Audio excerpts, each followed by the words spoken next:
In this video, we're going to have a think about Darwin's theory of evolution by natural selection.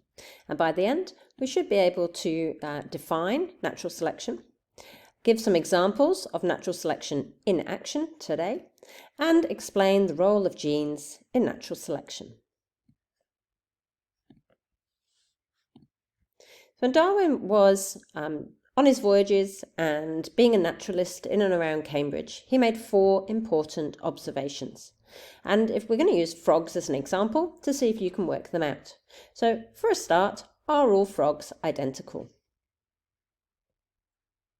No, they are not. Looking at these pictures, you can easily see there are many different types of frogs. They live in different places, they are different colours, they make different noises.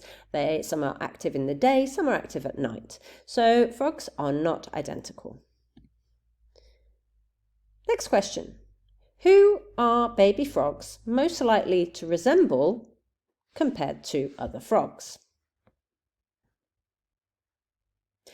Well, obviously, their parents, because baby frogs will inherit characteristics from their parents, just like you inherit characteristics from your parents.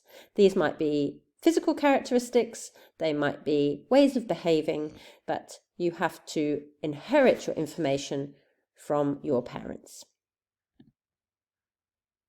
Next question. How many eggs does a female frog lay each year? And really, I'm not looking for one answer of a number.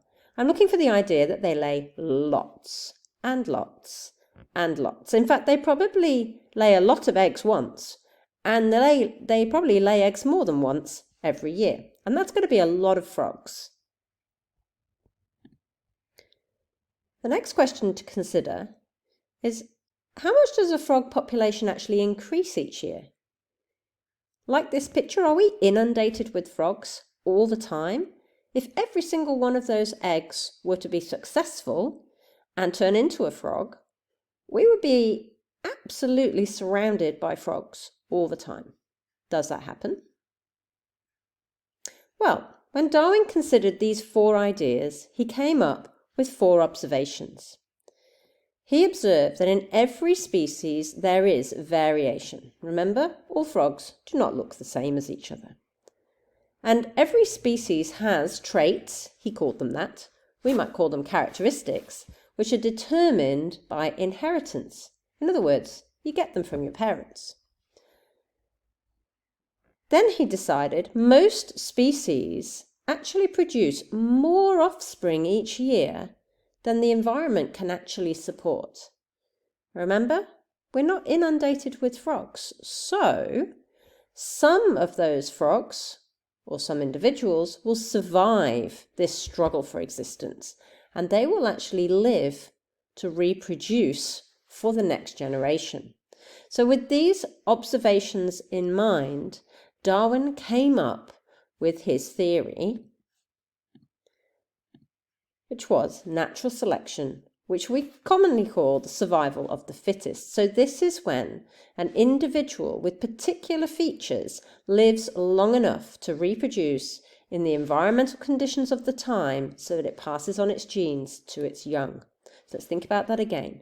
Natural selection, or survival of the fittest, is when one individual that is best suited to the current conditions survives and outsurvives everything else and reproduces and passes on its genes or its own characteristics to its offspring.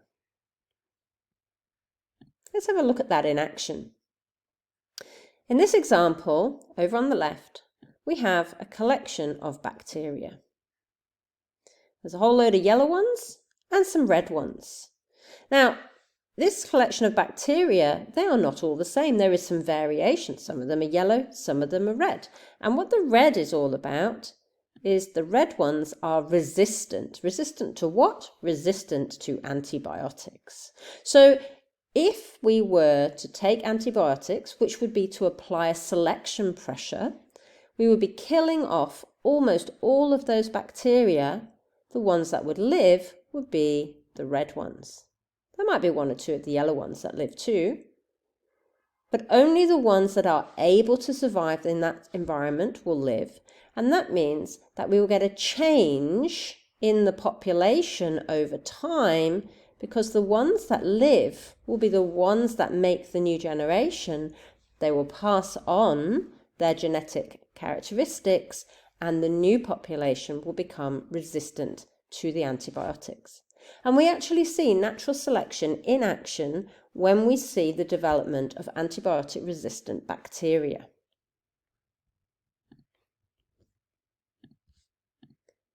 Let's have a look at some other examples. In this picture in the middle with the rabbits, have a think, which of these rabbits do you think might survive best if the climate were a very snowy one? Which of the rabbits might survive best if the environment was sort of rocky and sandy and not totally desert, because we want some plants for the rabbit to eat, but if you think about camouflage and their ability to avoid being eaten by predators, the rabbits that are likely to survive are going to be the ones that are best camouflaged. In fact, the picture on the right doesn't show a rabbit, but what it does show is a moth. And the moth is almost hidden. I'll just draw around its outline. So there's its body. And then its wings span out here and then out here. And it is surviving by living on tree bark. So if a moth can survive long enough to breed, it will pass on its genes for colour to the next generation.